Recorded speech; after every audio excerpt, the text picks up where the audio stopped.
Hello and welcome back. Today we are going to be talking about my first experience as a mentor. And since that first session with my first client, I've reflected on the learnings that I was able to give him, and I felt like there were learnings in there that would be helpful for many of you people viewing my channel as well. But before I do go ahead with that video, I do just want to make you aware of my Patreon, which you can find down in the pinned comments down below.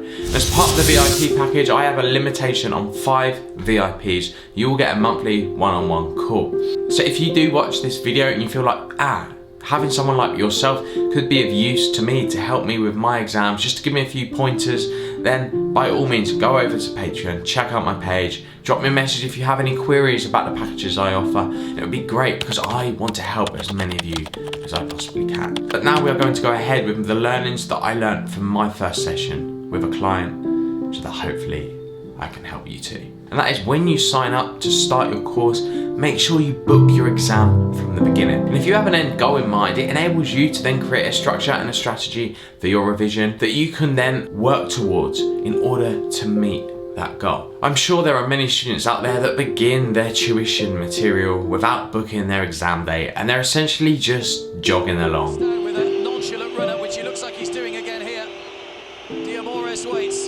Their revision lacks purpose, and then they come and fail their exam and they wonder why. You need to make sure you have a structure in place which will enable you to cover all areas of the syllabus, do multiple practice of questions, do multiple mock exams. And I can assure you, if you have a good structure in place, you have constant revision, constant exams, constant question practice, then you'll be in the best place possible when it comes to you sitting your exam. And the second learning that I gave towards the client, which I don't think he'd necessarily thought about, is that you don't necessarily need the tuition videos. What I want you to think about is think about how you learn best. Not how the person in your class next to you learns, but how you. And the reason why I say that is we are all different. For me, going to tuition was a waste of time. If I spent 2 or 3 weeks going through all the revision videos on my on-demand course, then I'll be honest, I don't feel like I covered as much as I could do, and I feel like the pace at which those revision videos were going were a waste of time. I have to be careful with what I say here, because I don't want to say that tuition is a waste of time, because by all means it's not. There are people that need that tuition and that support. However, don't always get sucked into the marketing trap of tuition companies saying you need your tuition. Many students go down the route of studying from a textbook only. And if you're one of those people that feel that studying from a textbook and then referring back to any videos to help you understand topics that you don't understand will be more effective for you, then by all means give it a go. In at number 3, and this was the one that I believe my client really had failed to do, and that is to review the total syllabus as early as possible and create condensed notes.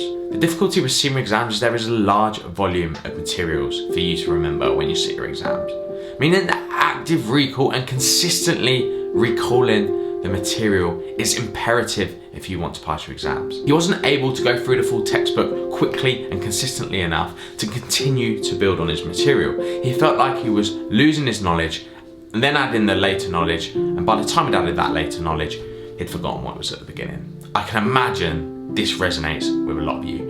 And the way I got around this was as quickly as possible. Week 1 that I started to sit that exam was to create condensed notes. And what I would do is not condensed notes on a textbook, but on condensed notes on the lecture materials. The lecture materials are already condensed, but if you can condense those lecture materials into an even smaller amount of pages, then that is going to help you when it comes to consistently doing active recall. I always aim for around 10 to 15 pages of condensed A4 revision notes, and that meant I was able to review, when it comes to the latter stages of the course, the full lecture and the full syllabus 2 to 3 times a day. In at number 4, take on questions as early as possible. If you were trying to learn to drive, would you read a textbook on how you're learning to drive? Or would you go and drive a car? CIMA exams are exactly the same. Are you better off reading the textbook, or are you better off answering the questions that are going to help you pass that exam? Of course, you need to know the syllabus well enough so that you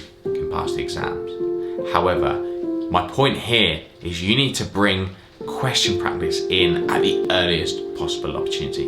And that is why when I say, based on my previous point, have a full overview of the syllabus, you would have already started to have seen the full syllabus is in entirety, and you're going to feel ready far quicker to attack question practice. Looking at the overall picture here, review the syllabus as quickly as you can, and that will enable you to begin your question practice and feel comfortable attacking questions far quicker. My next point, which is one that I don't think my client had probably thought about, and that is to focus on your weak, not your strong areas. It's very easy to get hooked up feeling good about the questions you know and just go through to give you confidence boosters. I get it. But remember, when it comes to sitting your exam, you can only earn maximum marks from the material you know. The key to passing your exams is to improve your knowledge on the areas that you don't know. If you're borderline on a pass and you're consistently hitting 65% in your mock exams and you're 5% off 70 to pass those mock exams, well, going through the questions that you know are not going to help you to gain those additional marks. Take a focus on the areas that you don't know. Learn that knowledge, and you will be able to turn that knowledge that you have learned into more marks, hopefully bridging the gap between you failing and passing that exam. Then you're leading up to your exam, you're 2 weeks before your exam. What should you be doing? Don't overthink it. I think it's quite simple here.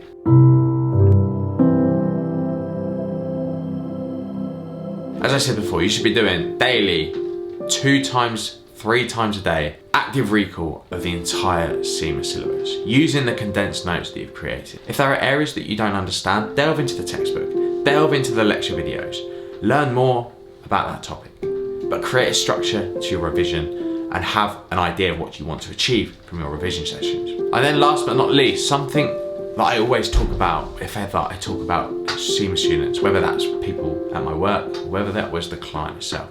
And the question I asked him was, what is your exam day strategy? And he looked at me a bit puzzled, and I said, when you sit your exam, you've signed in, the test centre take you into the exam room and you sit down. You go through all the pre-screening questions, you hit question 1, the timer starts.